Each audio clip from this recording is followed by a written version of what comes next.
Hello बच्चों, आज हम करने जा रहे हैं क्लास 7 का chapter 5 that is acid bases and salts part 7। तो बच्चों, अभी तक हम पढ़ चुके थे about the property of acid and bases, about some natural indicators, जिसमें हम litmus paper, China rose as well as turmeric को पढ़ चुके थे और उनसे रिलेटेड एक्टिविटीज़ हमने की थी। फिर हमने मैन मेड या फिर सिंथेटिक इंडिकेटर के बारे में पढ़ा था, दैट इज़ फिनोफ्थलीन।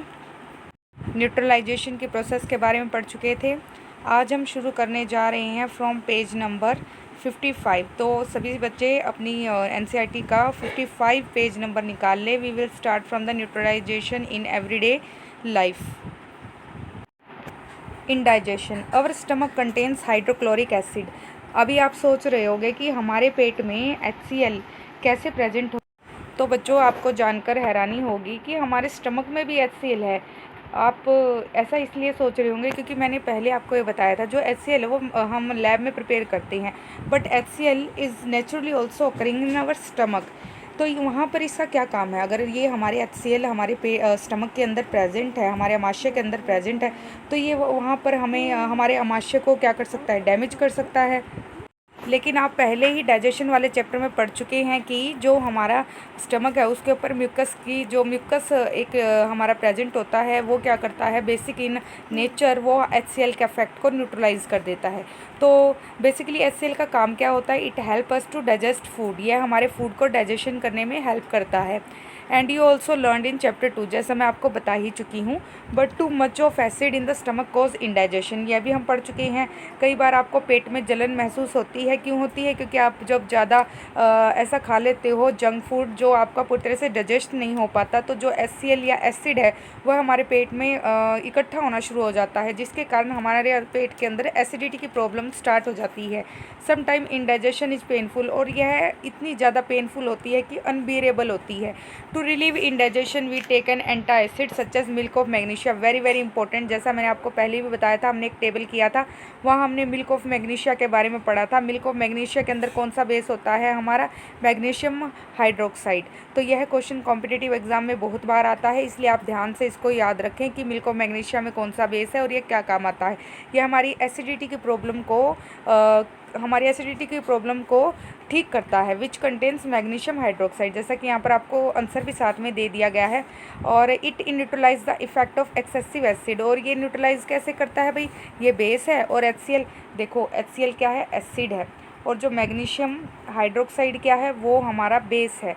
और जब हम मैग्नीशियम हाइड्रोक्साइड को लेंगे तो HCl का इफेक्ट कैंसिल हो जाएगा, और वो क्या हो जाएगा कि न्यूट्रलाइज हो जाएगा। न्यूट्रलाइज होने से एसिडिटी की प्रॉब्लम सोल्व हो जाएगी।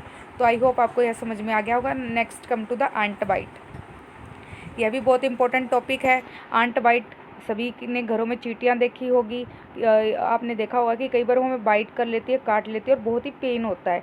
When an ant bites it injects the acidic liquid formic acid into the skin, यह भी हम टेबल में पढ़ चुके हैं कि आंट बाइट करती है तो वो कौन सा लिक्विड हमारे अंदर इंजेक्ट करती है? Formic acid, very very important.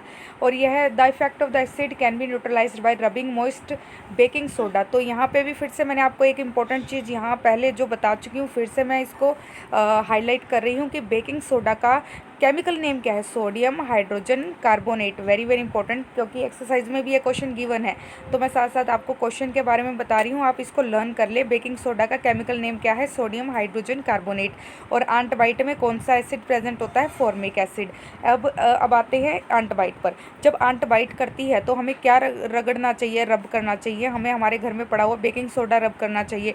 या मान लो आपके घर में कोई मधुमक्खी आ गई और उसने आपको काट लिया है, तो वो भी जितने भी इंसेक्ट्स होते हैं वो बेसिकली हमारी बॉडी में जब काटते हैं, जो जैसे मधुमक्खी हो गई, आंट हो गई, तो ये हमारी बॉडी में क्या करते हैं? ये हमारी बॉडी में ये केमिकल इंजेक्ट करते, सॉरी ये लिक्विड इंजेक्ट करते हैं, जिसे हम फॉर्मिक एसिड के नाम से जानते हैं। एसिड को न्यूट्रलाइज करने के लिए हम उस पर क्या लगाते हैं? उस पर हम लगाते हैं सोडियम हाइड्रोजन कार्बोनेट, जो उसके असर को क्या कर देता है? न्यूट्रलाइज कर देता है।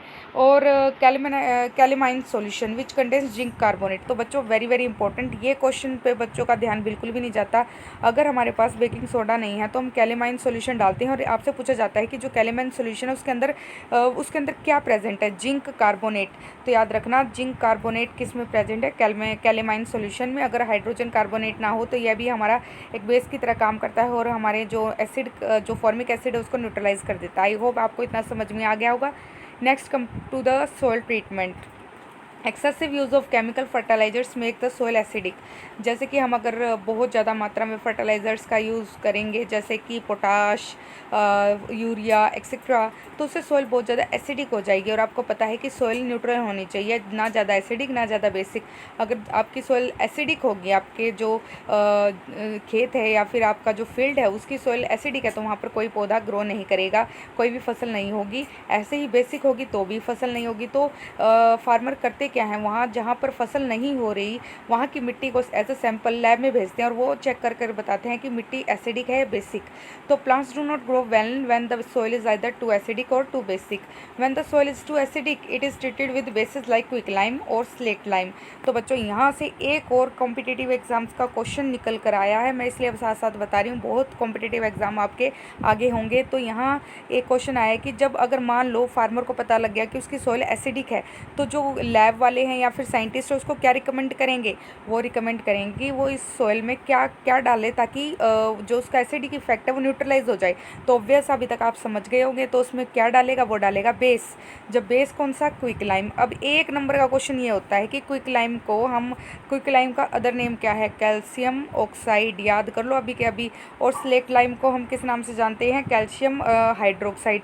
जस्ट यहाँ वाटर आ जाता है, यहाँ हमारा कैल्शियम ऑक्साइड है, क्विक लाइम कैल्शियम ऑक्साइड। और जब वाटर ऐड हो जाता है तो स्लेट लाइम किस में कन्वर्ट हो जाता है, स्लेट लाइम क्या हो जाता है, कैल्शियम हाइड्रोक्साइड। थोड़ा सा माइनर सा फर्क है, बाकी आपको पता होना चाहिए। क्विक लाइम को हम किस नाम से जानते हैं, कैल्शियम ऑक्साइड। स्लेट लाइम को किस नाम से जानते हैं, calcium hydroxide.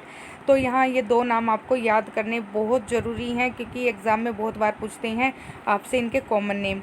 If the soil is basic organic matter is added to it. अगर सोइल हमारी बेसिक है, मान लो एसिडिक की जगह बेसिक है, तो उसमें क्या डालना चाहिए, उसमें हम क्या डालेंगे, organic matter is compost added to it. तो उसमें हम खाद वगैरह डालकर उसको उसके जो बेसिसिटी है उसको कम कर देंगे। Organic matter releases acids. ऐसा क्यों कि अब हमने एसिड क्यों नहीं मिलाया, क्योंकि अगर हम एसिड मिलाएंगे तो क्या होगा कि एसिड मिलाने से कहीं ना कहीं बेस तो न्यूट्रलाइज हो जाएगा, लेकिन जो एसिड है वो सोइल की उपजाऊ शक्ति को उपजाऊ शक्ति को ख़त्म कर देगा। इसलिए हम उसमें खाद डालेंगे क्योंकि खाद भी कहीं ना कहीं सम अमाउंट एसिड को रिलीज़ करता है। तो बेसिकली हमारा दोनों फ़ायदा हो जाएगा, खाद भी आ जाएगी सोइल के अंदर प्लस बेसिसिटी भी कम हो जाएगी। तो organic matter releases acids with neutralise the basic nature of the soil. I hope आपको ये वाला पॉइंट भी समझ में आ गया होगा। नेक्स्ट पॉइंट है फैक्ट्री वेस्ट। अब हमारी जितनी भी फैक्ट्री, आपको पता है बहुत अमाउंट में एसिडिक केमिकल्स रिलीज़ करती हैं। तो the waste of many factories contain acids. If they are allowed to flow into the water body the acid will kill fish and other organism. अब आप सोचो अगर वही पानी अगर आपका नदियों में जाने लग जाएगा तो जितने भी हमारे जलीय जीव हैं, पानी में रहने वाले ऑर्गेनिजम्स है, ज़्यादातर फिशेस, वो सभी मर जाएंगी। The factory waste are therefore neutralised by adding basic substance. तो हम उसमें क्या डालेंगे, कुछ हम उसमें बेसिक सब्सटेंस डालेंगे ताकि उस एसिडिटी को कुछ अमाउंट तक क्या किया जा सके, न्यूट्रलाइज किया जा सके, उसके अफेक्ट को ख़त्म किया जा सके। तो बच्चों आई होप आपको न्यूट्रलाइजेशन की इंपॉर्टेंस का पता लग गया होगा हमारी डेली लाइफ में। इसके ऊपर आपकी बहुत क्वेश्चंस पूछे जाते हैं। ज़्यादातर आपका एक एक्सरसाइज क्वेश्चन भी इसकी इंपॉर्टेंस पर बेस्ड है जो आपके एक्सरसाइज में गिवन भी है। नेक्स्ट है कीवर्ड्स को हम अपने अगले लेक्चर में करेंगे। आप इस चैप्टर को ध्यान से पढ़ें। अब इसके क्वेश्चंस, एक्सरसाइज के क्वेश्चंस आपको प्रोवाइड कर दिए जाएंगे। Thank you.